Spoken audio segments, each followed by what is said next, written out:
सनातन को लेकर हमेशा आवाज उठाता रहा है, उसी को लेकर आज एक और खड़ी मंजेकर जो कि भगवाधारी गमछे में हमारे साथ। पहले तो सनातन को लेकर उदयनिधि कहते हैं जी खत्म कर देना चाहिए, क्या खत्म हो जाएगा सनातन? देखो भाई साहब, सबसे दुर्भाग्य बात यह है जो तमिलनाडु के अंदर में 80% हिंदू रहता है, सिर्फ 20% क्रिश्चियन और दूसरी समुदाय रहता है। उसके बाद भी इटालियन को बना रखा है, मंत्री बना रखा है, चाहे उसके पिताजी को मुख्यमंत्री बना रखा है, वहीं के हमारे सनातनी भाई ने बना रखा है। उसको लिहाज करना चाहिए, जो हमारे को सनातनी मुख्यमंत्री बनाया, सनातनी हमको मंत्री बना रखा है, तो हिसाब किताब से बात करना चाहिए। आपका दिन नहीं है जो खत्म कर दोगे सनातन के। हमने सूर्य के पूजा करते, सूर्य के मिटा के बता दे। हमने जल के पूजा करता, जल को सुखा के बता दे। हमने अग्नि के पूजा करता, अग्नि को बुझा के बता दे। हम पर्वत के पूजा करते, पर्वत को मिटा के दिखा दे, तो मैं समझ जाऊंगा उसकी। अच्छा, सनातन क्या है? ये सनातन को कैसे समझे, अगर थोड़े से आसान भाषा में समझना हो तो हमें? हमारा सनातन जो है ना भाई साहब, कम से लाखों साल पुराना, बहुत पुराना सनातन है। आप जितनी भी सनातन से जितनी भी धर्म निकला, सनातन से ही निकला है। हम एक पेड़ है सनातन, जितनी छाया पत्ते वो ये लोग है। हम ये सब मुद्दा से हट के आप जनता के बीच में काम करो। आप धर्म की जगह छोड़कर, हम कह रहा हूँ जो सुप्रीम कोर्ट का हो चाहे चुनाव आयोग, इसमें संज्ञान लेना चाहिए। जो नेता अगर किसी के धर्म के बारे में किसी के ऊपर ठेस पहुँचाने का काम कर रहा है, उनको चुनाव से वंचित कर देना चाहिए। उनको पूरा परिवार को वंचित करना, चुनाव से चुनाव नहीं लड़े दोबारा। अच्छा, वो तो कहते हैं जी मोदी मैजिक खत्म होता जा रहा है, अब तो जी कांग्रेस आने वाली है। कैसे खत्म हो जाए? आपने सर्वे कर लो ना भाई, यही सर्वे कर लो, पता चल जाएगा भाई, इससे पता चल जाएगा भाई। मुंह है, कहने में करने में बहुत फर्क पड़ता है। वो तो 19 में भी बोला था मोदी मैजिक खत्म हो गया नोटबंदी की वजह से, यही बोला था ना, बोला था। जब फूल बहुमत सरकार है तो फिर क्या बोले, नारा लगा रहा है ईवीएम खराब है, ईवीएम हैक हो गया, ईवीएम हैक हो गया। तो आप क्या उस पर भरोसा कर सकते हो आप?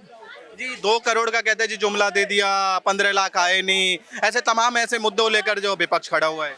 तो अगर भाई वही दे देता ना, अगर नहीं दिया 15 तो वो दे दो 15 लाख रुपया कम से कम। वो तो ये पत्थर तो नहीं फेंकवा रहे मोदी। आपने देखे पाकिस्तान से फंड आता था उसको मोदी ने बंद कर दी, जो चीन से फंड आता था उसको मोदी ने बंद कर दी। जो अलगाववादी नेता वहाँ पे आपने यासीन मलिक जो भी था, जो यासीन मलिक 5 लाख कश्मीर पंडित के बेघर किया, तो यासीन मलिक को जेल में डालने का मोदी की सरकार के मनमोहन सिंह ने बैठा कर चाय पिलाता था उसको।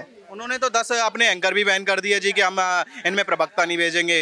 इंडिया गठबंधन ने बीजेपी का पक्ष लेती है मीडिया। वो किस चीज को बैन करेगा भाई साहब? प्रवक्ता को बैन करेंगे, मीडिया को बैन करेंगे, सनातन को बैन करेंगे, जय श्री राम को बैन करेंगे, मंदिर को बैन करेंगे, ये 3 तलाक को बिल को बैन करेंगे, 370 को बैन करेंगे, संसद भवन को बैन करेंगे, भारतीय मंडप की बैन करेंगे। इस सब को बैन करेंगे। इनको चाहिए कौन?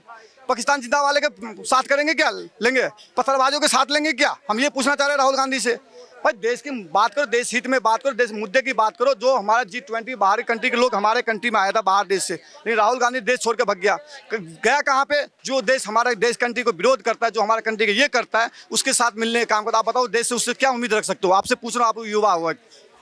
आप उनकी बात देखो, विपक्ष में सवाल हमेशा होते हैं सरकार पर, और सरकार को जवाबदेही सरकार की होती है उससे। अगर आपके घर में लड़ाई होगा तो घर के बुराई क्या बाहर जा करोगे कि घर में सुलझाओगे मामला? घर में सुलझाना ये एक उनकी नादानी हो सकती है। हालांकि इस पर कोई प्रतिक्रिया अभी तक आई नहीं है। हालांकि बीजेपी ने कहा है कि अगर जो मामला था वो यहीं आवाज उठा के बोलते हैं। वही तो पूछ रहा हूँ, अगर हमारे घर में लड़ाई होगा तो हम घर में बैठ के मामला सुलझाएंगे। हम बाहर तख्त को ताकत नहीं देंगे, जब बाहर तख्त को हम मजाक उड़ाने नहीं देंगे। हम घर की मामला घर में समझे, देश की मामला देश में आप करो, देश के अंदर राजनीति करो, देश में मिलकर राजनीति करो। आज इजराइल क्यों इतनी डेवलप हो गया? आज इजराइल में 1 करोड़ भी जनसंख्या नहीं है, 99 लाख से जनसंख्या इजराइल के अंदर में। इजराइल जिसको एक बार दुश्मन मानता है तो पूरे पब्लिक उसको दुश्मन ही मानता है, इसलिए आज इजराइल बहुत आगे है हमारे से। हमारे देश में क्या है, पत्थरबाज वाले के एक साथ देश आतंकवादी हमला हुआ है, जो वहाँ पे जम्मू कश्मीर के अंदर में आतंक के साथ के कौन है? नेता मिला हुआ है। जब अमरीश पुरी की एक फिल्म आया था जय देवगन के साथ, उसने बोला था अमरीश पुरी देखो भाई देखो देश में आतंकवादी कैसे खत्म होगा। जब नेता ही आतंकवादी से मिलेंगे तो देश में आतंकवादी कैसे खत्म होगा? ये हालात है हमारे देश की। आपने देखे पाकिस्तान के जो आके आतंकवादी हमारे सेना पे हमला किया, और वो जो फारूक अब्दुल्ला बोले जो पाकिस्तान से टेबल पे बात करना चाहिए, क्यों करे भाई बात?